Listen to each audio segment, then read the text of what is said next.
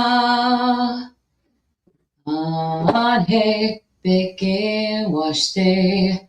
Weyohie. Weyohie. Weyohie. Ahie, ohie, way, ohie. Ahie, ohie, way, ohie. Way, ohie. Way, ohie. Thank you. I can feel that beat down deep in me. Thank you. Mm.